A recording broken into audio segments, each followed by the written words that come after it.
नशाबंदी वाला राज्य है, बापू और पटेल का गुजरात। क्या कारण है कि जब से गुजरात को मोदी और शाह का गुजरात के रूप में प्रचलित किया जाने लगा, तब से गुजरात की हालत क्या हो, गुजरात में रहने वाले लोगों की क्या हालत हो। अहमदाबाद से मिथाइल अल्कोहल या इस तरह के केमिकल्स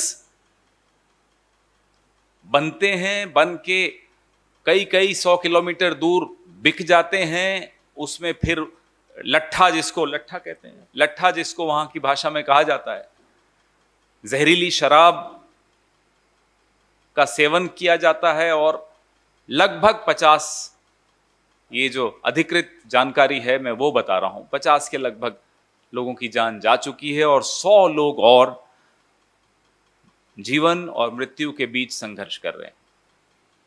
और ये ऐसा केमिकल है जिसमें किडनीज, आंखें, इन सब का बड़ा भारी नुकसान होता है। अगर जिंदा रह भी जाएं तो उनका जीवन अत्यंत कठिन परिस्थितियों में गुजरने वाला है।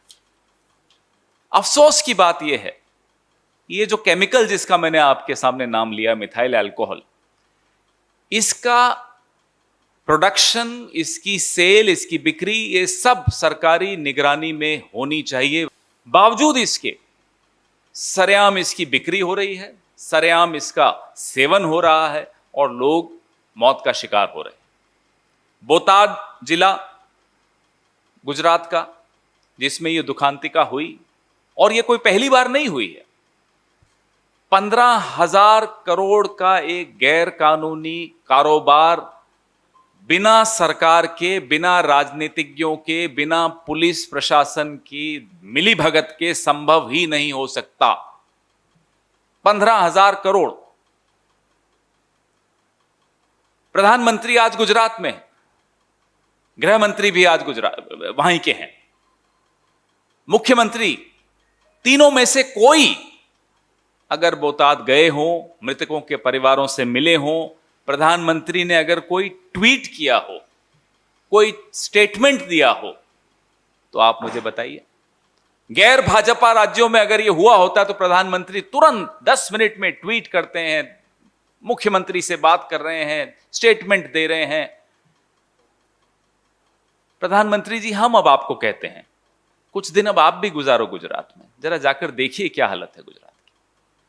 आपने मुख्यमंत्री बदला, तमाम मंत्री बदल दिए, जो जिस ढर्रे पर आप गुजरात को छोड़कर गए थे उसी ढर्रे पर आज भी गुजरात चल रहा है। लोग मर रहे हैं, नकली और जहरीली शराब का सेवन कर रहे हैं। सरकार आंखें मूंद कर, जानबूझकर आंखें मूंद कर बैठी हुई है। और यह हमारा आरोप है कि सरकार के ऊंचे स्तर पर अगर मिलीभगत नहीं हो तो यह संभव हो ही नहीं सकता। 600 लीटर मिथाइल अल्कोहल निकलकर अहमदाबाद से चला जाए बोटाद और किसी को मालूम नहीं हो। और ये सिर्फ शराब तक सीमित नहीं है। हम कई बार इसी मंच से, अमीबेन भी इस बारे में कई बार आवाज उठाती आई हैं, हम सब आवाज उठाते आए। जो गुजरात के पोर्ट्स पर ड्रग्स जो पकड़े जाते हैं वो पकड़े जाते हैं, जो नहीं पकड़ में आते और निकल जाते हैं पूरे देश में, पूरे प्रदेश में। गुजरात को आपने किस स्तर पर जाकर रोकोगे? इस प्रदेश को, बड़ा ऐतिहासिक प्रदेश है, एक पूरे देश को क्या पूरे विश्व को गुजरात ने एक योगदान दिया है बापू और पटेल के नाम से। उस गुजरात की आपने ये हालत कर दी है। हम मांग करते हैं प्रधानमंत्री से कि जो जहरीली कांड की हाई कोर्ट के सिटिंग जज से जांच होनी चाहिए। मैं दोहराता हूं, सिटिंग जज गुजरात हाई कोर्ट के द्वारा इसकी जांच करवाई जानी चाहिए, क्योंकि जिस पुलिस पर आरोप लग रहा है मिलीभगत का, अगर वही जांच करेगी तो वही होगा जो पहले होता आया है। 2009 में भी एक ऐसी ही दुखांतिका हुई थी, 150 जाने गई थी, कुछ लोग सस्पेंड भी हुए, वो फिर से बहाल कर दिए गए। तो हम पुराना उदाहरण आपके सामने रख रहे हैं।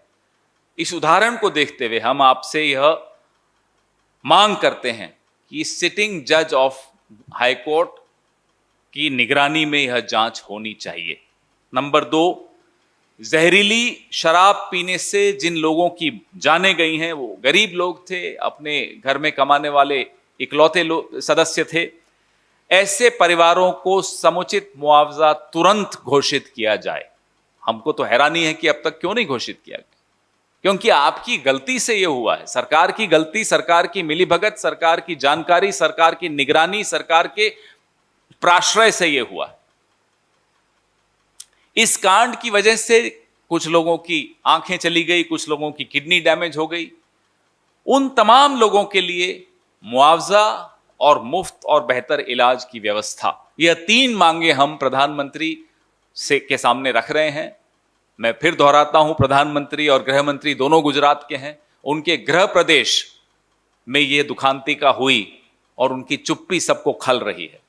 और सिर्फ गुजरात, पूरे गुजरात की तो बात मैं कर ही रहा हूं। प्रधानमंत्री जहां से आते हैं, वड़नगर से लेकर पूरे गुजरात में रोज इस तरह की शराब का कारोबार होता है, सेवन होता है।